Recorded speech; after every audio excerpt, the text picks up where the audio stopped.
Amigas y amigos, señoras y señores, cordiales saludos desde Potosí, Bolivia, Patrimonio Cultural y Natural de la Humanidad. Otra vez estamos con Facetas aquí en el canal de YouTube Iván Marcel Durán Fernández. Y en el programa de hoy, en esta noche, doy la cordial bienvenida a nuestro dilecto amigo y colega abogado, como es Eduardo Maldonado y Pose, un destacado abogado, catedrático en la universidad, ex senador de la entonces República, y hoy estamos acá junto a él para analizar y en parte para recordar lo que ocurrió hace algunos años y que está ocasionando lo que él enseguida nos va a explicar, entre comillas, el famoso Chenco constitucional, así como ustedes escuchan.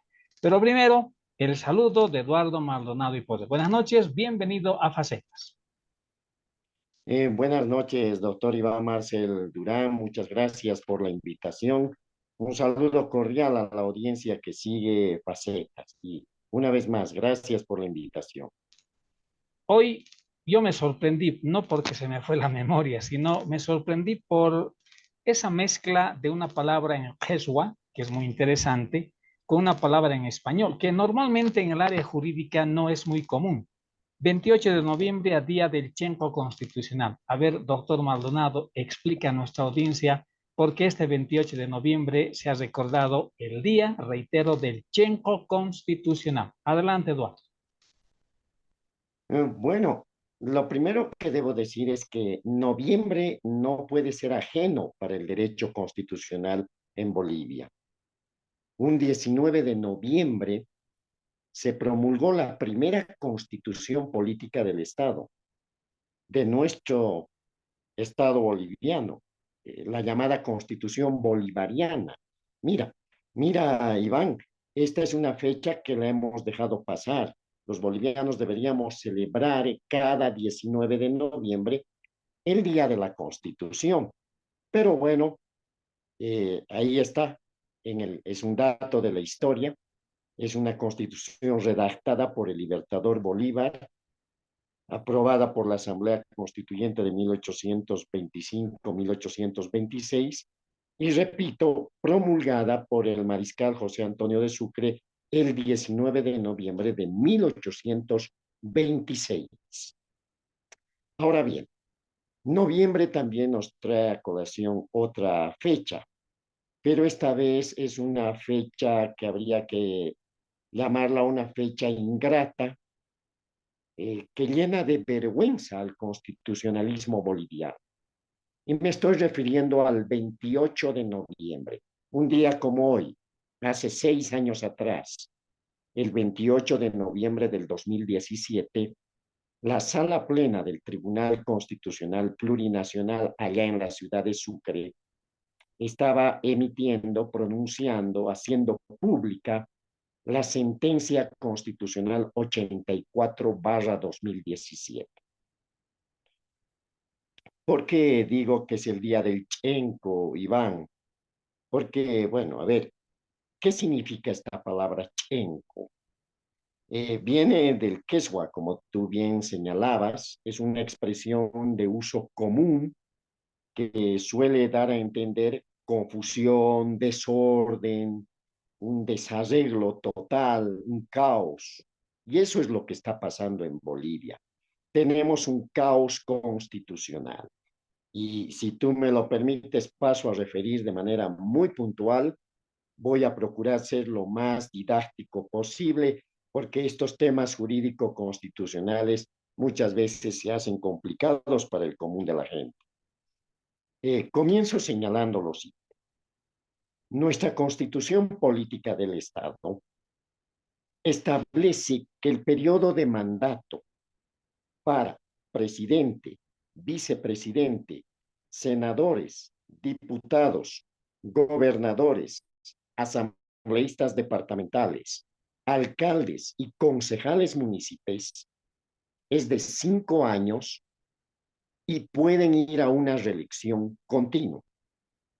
Esa es la descripción del mandato constitucional para todos estos cargos electivos de nivel nacional y de nivel subnacional. Esto está reconocido en los artículos 156, 168 el 285, parágrafo 2, y el 288 de la Constitución. Ahora bien, tú recordarás, Marcel, y también la audiencia, que el 21 de febrero del 2016, Evo Morales intentó modificar el artículo 168 y se llevó adelante un referendo constitucional donde mayoritariamente el pueblo dijo no, no a la reforma de la Constitución. El 21F, así es como la gente ha calificado a esa jornada electoral. Fue el 21 de febrero del 2016. Pero al año siguiente, la Sala Plena del Tribunal Constitucional, en un día como hoy, 28 de noviembre del 2017, aprobaba una sentencia constitucional oprobiosa por la cual se reconocía el supuesto derecho humano a la reelección indefinida y prácticamente declaraba la inaplicabilidad de los artículos que he citado. Es decir, que la reelección indefinida no solo está vigente para presidente y vicepresidente, sino para alcaldes, gobernadores, asambleístas nacionales, departamentales y concejales. Bueno, años después, la Corte Interamericana de Derechos Humanos, supremo intérprete del Pacto de San José de Costa Rica, rectifica esta situación y emite la opinión consultiva 28/21 del 7 de junio del 2021, donde establece de manera clara e inequívoca que no existe el supuesto derecho humano a la reelección. Entonces, todos estos instrumentos, todas estas disposiciones son de carácter vinculante, son de cumplimiento obligatorio. Entonces hay que preguntarnos qué hacemos. La Constitución dice una sola reelección. El referendo del 21F del 2016 negó la posibilidad de cambiar ese texto constitucional. Ratificó la Constitución. El 2017, la sentencia del Tribunal Constitucional nos dice lo contrario y es también vinculante y está vigente, que hay el supuesto derecho humano a la reelección. Y el 2021, la Corte Interamericana dice no, no hay el derecho humano a la reelección. Es decir, estamos ante precedentes constitucionales contradictorios que generan incertidumbre jurídica, política e institucional. Bueno, pero el artículo que hemos publicado hoy no se queda solamente en el plano descriptivo, sino que señala una salida jurídico-constitucional. Felizmente, Marcel, hay una salida en términos jurídico-constitucionales. Y eso es lo que me gustaría compartir contigo y la audiencia esta noche.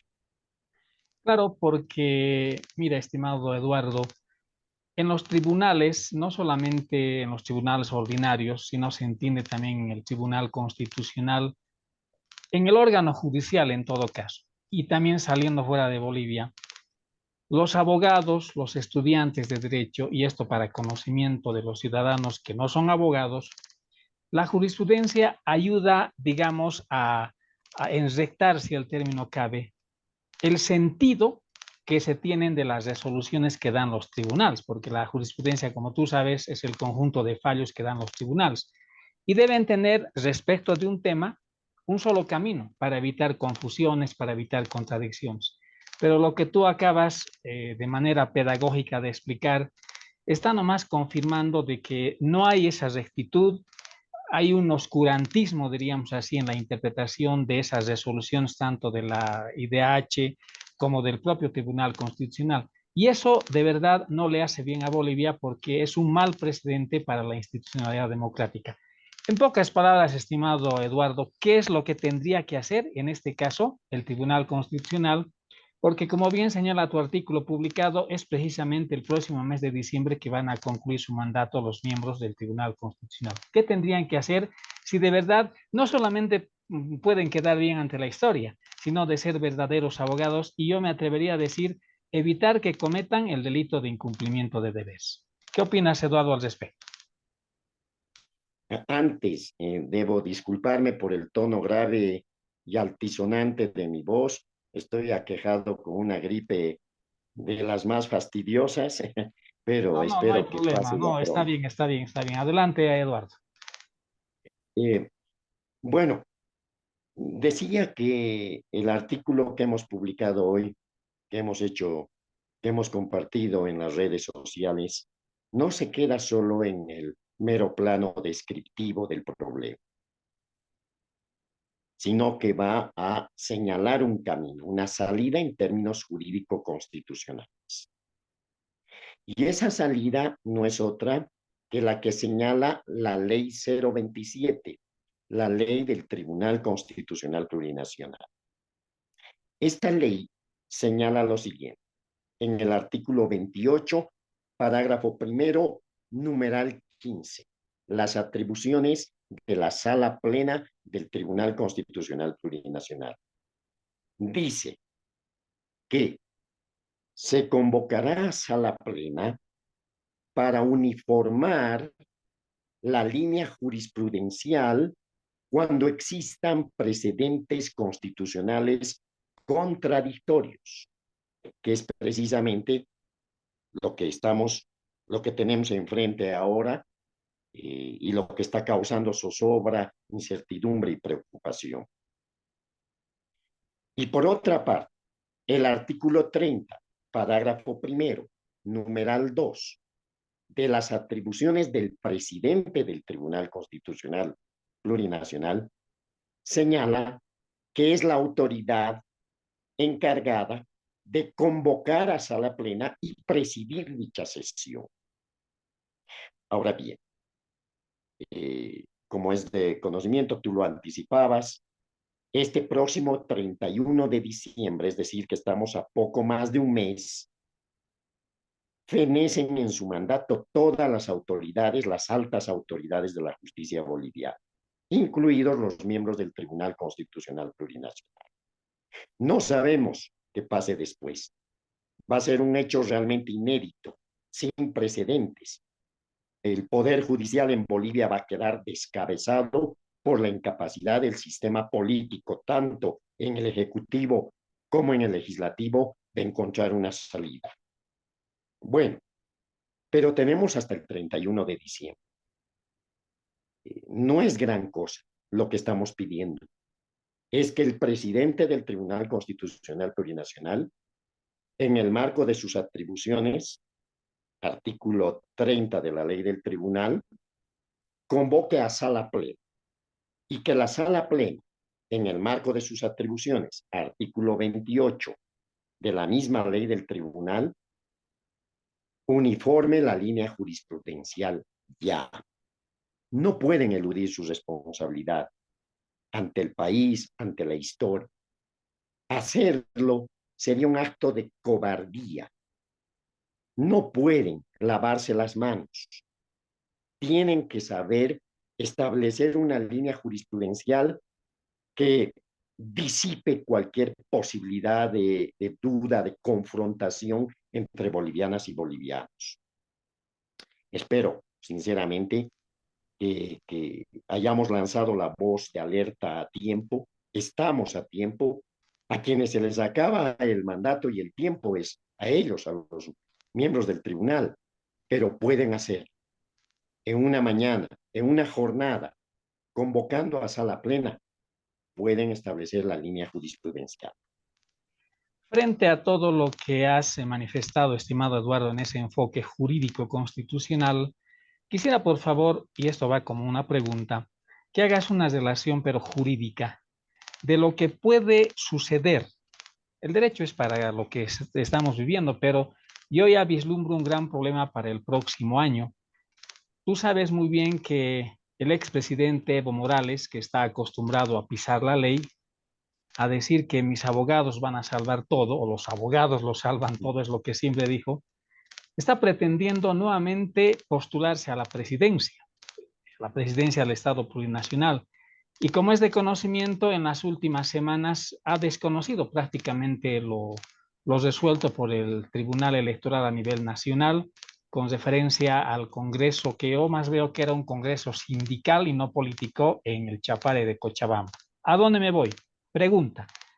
¿Es legal, es legítimo que Evo Morales pueda intentar postularse para ser nuevamente presidente si consideramos cabalmente esa decisión a nivel internacional sobre que no es un derecho humano el tema de la reelección? ¿Qué opinas al respecto? Voy a extenderme un poco en la respuesta y ya me disculpo por eso. Y voy a intentar nuevamente hacer lo más didáctico posible. Tú recordarás, Iván, un colega nuestro, en mi caso docente en la universidad, el doctor Freddy Flores Ponce, en la obra de él, que es sobre derecho constitucional, tiene una magnífica descripción sobre lo que es el derecho constitucional, cuando dice, es la parte más jurídica de la política o la parte más política del derecho. Fíjate, ¿no? Eh, para decirlo en sencillo, si la mamá es la política y el papá es el derecho, el hijito es el derecho constitucional. Esa es la naturaleza dual de la rama fundamental del derecho, que es el derecho constitucional. Entonces, no podemos soslayar estos temas, tanto jurídicos como políticos, ¿no? Porque en definitiva, ¿qué se pretende con el derecho constitucional? Hacer que la justicia tenga poder y que el poder sea justo, ¿no? Jugando ahí con los objetos de estudio de ambas ciencias, tanto del derecho como la política. Bueno, hecha esa aclaración, innegablemente los efectos de lo que vaya a decidir el Tribunal Constitucional Plurinacional van a reflejarse en materia política, ¿no? Porque estamos hablando de cómo estructurar el poder. Y aquí tengo que echar mano de lo que señala precisamente la opinión consultiva de la Corte Interamericana de Derechos Humanos cuando aborda este tema. Dice, no se trata de derechos, se trata de límites al poder. Y acá, esto, lo que a continuación voy a decir, puede sonar contraproducente, puede de alguna manera generar opiniones diversas, contradictorias. Asumo el riesgo, pero lo comparto de esta manera. Los derechos son de todas las personas, de ti, Iván, de mí, hombres y mujeres. Los derechos son inherentes a nosotros, las personas. Y las autoridades y los representantes electos por voto no tienen más derechos. Lo que tienen son prerrogativas circunstanciales que hacen al ejercicio de su mandato. No es que el alcalde, el gobernador, el presidente, el senador, el diputado, el asambleísta departamental o el concejal municipal tienen más derechos por ser autoridades o ser representantes. No, lo que tienen son prerrogativas. Esta entrevista había comenzado señalando que el artículo 156, que se refiere a senadores y diputados, el 168 constitucional se refiere al presidente y vicepresidente, el 285 parágrafo 2 se refiere a asambleístas, perdón, alcaldes y gobernadores, y el 288 se refiere a asambleístas departamentales y concejales. Cuando dice el periodo de mandato de todas estas autoridades electas por voto popular es de 5 años y pueden, dice, ir a una reelección continua, no les está dando un derecho, más bien todo lo contrario, está poniendo límites a la autoridad. Y esto se justifica porque en Bolivia tenemos un modelo de gobierno, un sistema excesivamente presidencialista. Y si a esto le sumamos una cultura política excesivamente caudillista. Imagínate, presidencialismo, caudillismo y este chenco constitucional son los ingredientes perfectos para un cóctel explosivo en la sociedad y en el Estado. Entonces, cuando tú me preguntas más, ¿y cómo se puede aplicar específicamente este análisis al caso del expresidente Juan Evo Morales Ayma, ¿no? Que evidentemente ya ha hecho público su deseo de volver a la arena política, o bueno, está nuevamente en las lides electorales de cara al 2025. Precisamente el Tribunal Constitucional Plurinacional tiene que delimitar la verdadera interpretación jurisprudencial a todos estos artículos. ¿Por qué? ¿Qué dice el 168? El presidente y vicepresidente del Estado, su mandato será de 5 años y pueden ir a una reelección continua. Continua. ¿Cómo debemos entender esto? De que solamente puede ser su reelección continua o puede también ser discontinua. Le está limitando, ¿sí? Pero esta limitante es para quien está en el ejercicio de la autoridad.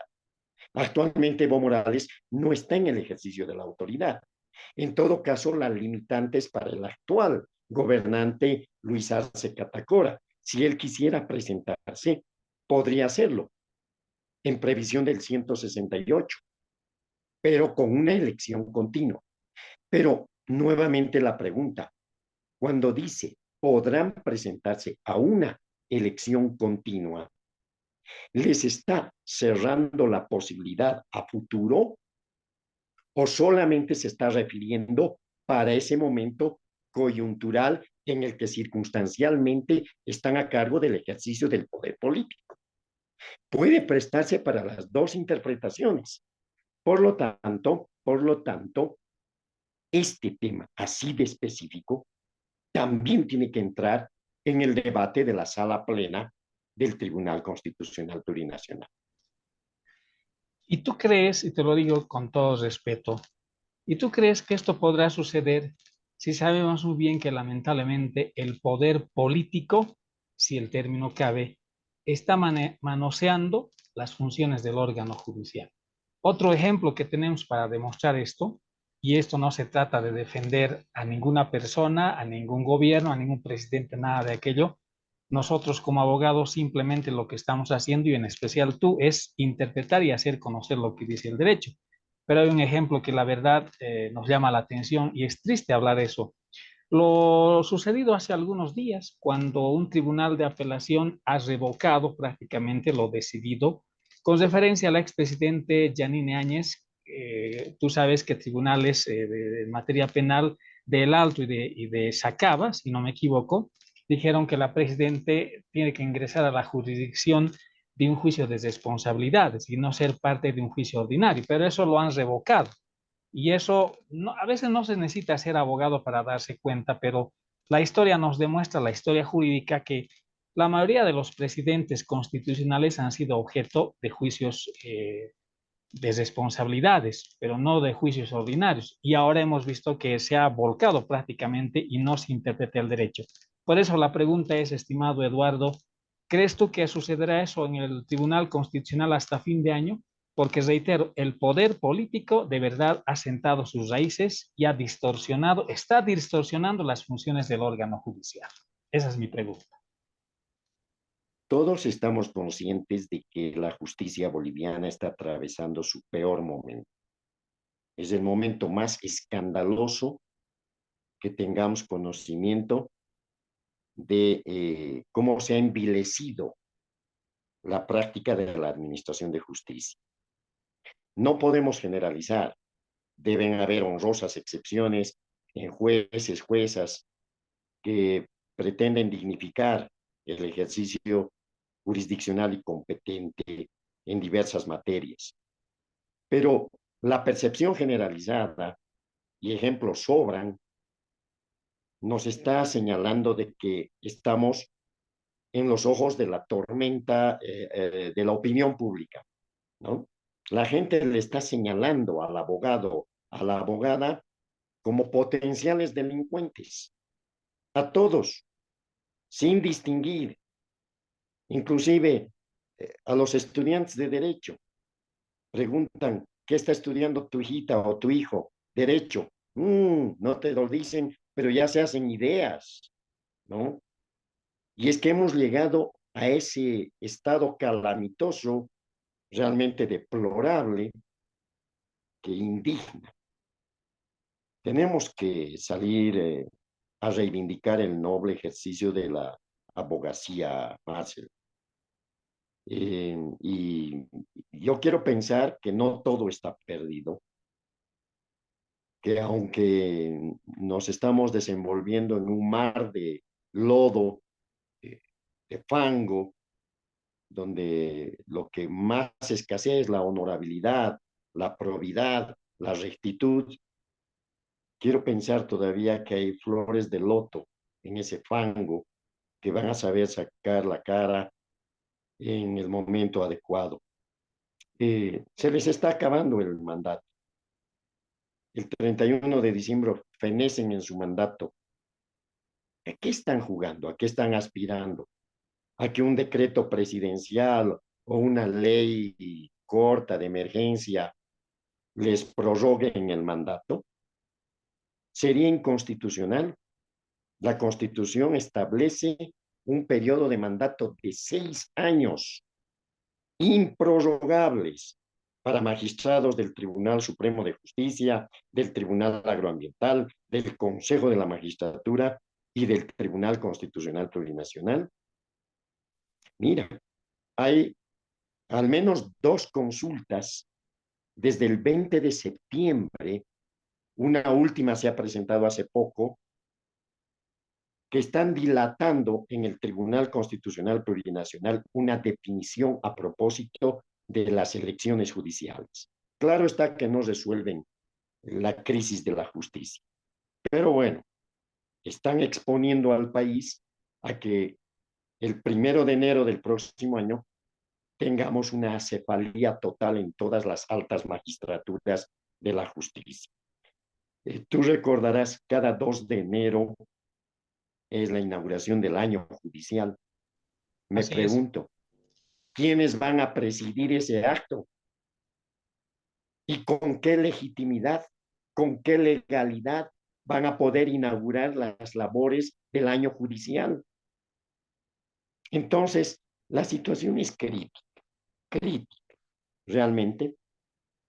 Eh, pero al menos en lo que respecta a este tema así puntual, que hace al tema de la reelección indefinida, ¿no? Y cómo el Tribunal Constitucional Plurinacional, el anterior, no este, desconociendo su misión constitucional, su misión fundamental de ser custodios, de velar por la supremacía constitucional, resulta que son los primeros que le dan 4 estocadas a la Constitución y dejan prácticamente inaplicables estas 4 disposiciones constitucionales y generan semejante enco constitucional, ¿no? Bueno, ojalá salgan por los fueros de la dignidad, de la honorabilidad, de la rectitud, que es lo que reclama el derecho.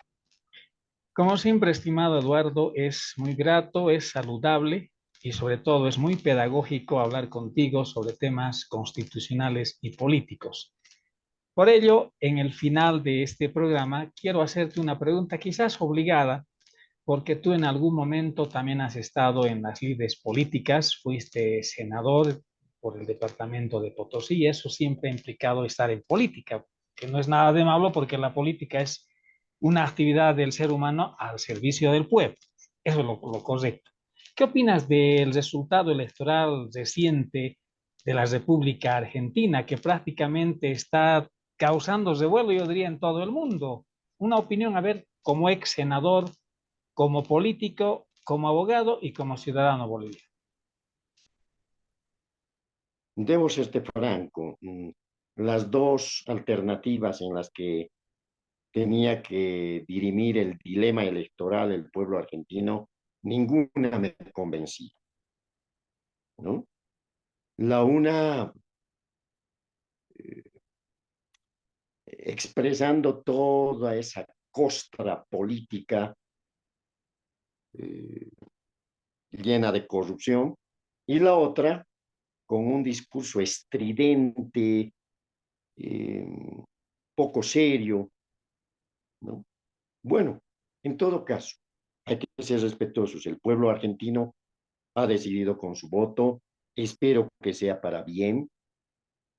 Espero que esto no vaya a entorpecer las relaciones bilaterales que implican una agenda diversa entre Bolivia y Argentina, el tema del gas, cuál va a ser el uso del ducto que se tiene.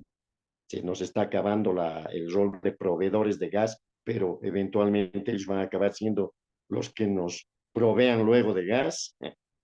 El tema de esa presencia masiva de compatriotas en la Argentina. Bueno, espero sinceramente que al menos se pueda eh, encontrar mecanismos de entendimiento más allá de las diferencias políticas entre nuestros gobiernos y particularmente, Iván, ojalá podamos avanzar en consensuar criterios sobre el tema del litio, ¿no? Y en lo posible avanzar, lo vengo repitiendo desde hace tanto tiempo, en la constitución de una organización de países exportadores de litio. Argentina, Chile, Bolivia, se dice que Perú tendría reservas.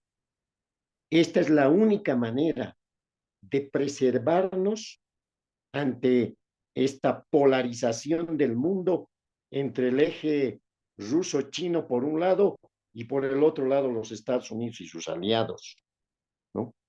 Recordemos cómo en la década de los 60, en el siglo pasado, los países árabes fueron capaces de constituir la Organización de Países Exportadores de Petróleo para poder de alguna manera incidir en el precio internacional de este producto. Lo propio, si no lo hacemos, si no nos unimos, nos van a imponer los precios, ¿sí? Y vamos a tener que tomar bando por uno u otro polo que pretenden hegemonizar el mundo. No, no podemos permitirnos eso.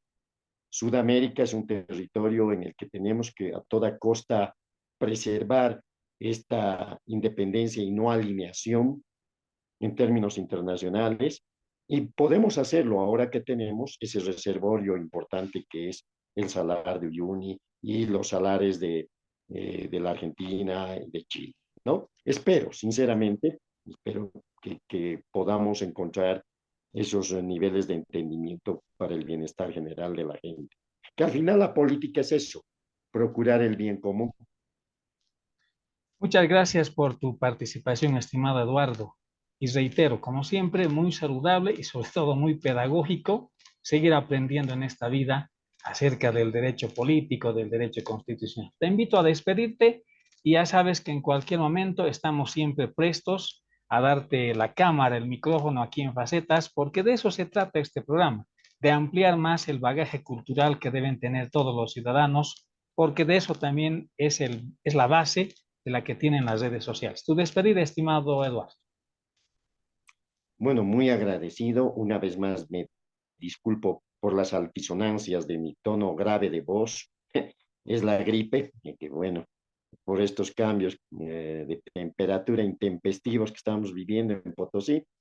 Pero bueno, te agradezco y vamos a estar atentos, contando día tras día. Ojalá, me gustaría mucho si la gente puede amplificar este tema, esta propuesta, que el Tribunal Constitucional Plurinacional, ejerciendo sus atribuciones, uniforme línea jurisprudencial y nos evite mayor zozobra, mayor incertidumbre, eh, y disipe de una vez por todas, desenrede este chenco constitucional en el que nos encontramos. Ojalá la gente ayude a hacer eco de esto y encontremos eco más bien en los miembros del Tribunal Constitucional. Muchas gracias. Buenas noches.